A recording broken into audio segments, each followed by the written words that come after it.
ప్రియమైన సోదరి సోదరులారా, మరొక నూతన విషయాన్ని బైబిల్ గ్రంథంలో వచ్చి మనం చూడబోతుంటున్నాం.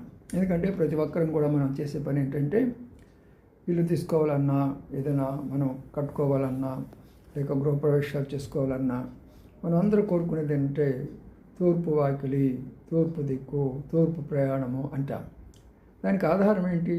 ఎందుకు అందరూ తూర్పును కోరుకుంటారు అని మనం చూస్తే, పరిశుద్ధ గ్రంథం బైబిల్ అయినటువంటి ఆదికాండము 2:8 ఏముందంటే, దేవుడైన యెహోవా తూర్పు దిక్కునున్న ఏదెనులో తోట వేసి మొట్టమొదటి ఆదామును అందులో ఉంచాడు.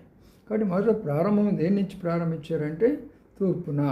కాబట్టి తూర్పు దేవుడైనటువంటి యెహోవా ఇచ్చినటువంటి ఆదాముకి ఇచ్చిన తోట. కాబట్టి మనం కూడా ఎందుకు కోరుకుంటాం? మన ఇల్లు అయినా తూర్పు దిక్కున ఉండాలా, మన యొక్క డోర్ కానీ, మన యొక్క తలుపులు కానీ ఎందుకు ఉండాలంటే అది బైబిల్ సత్యం. కాబట్టి బైబిల్ నమ్మండి, విమర్శ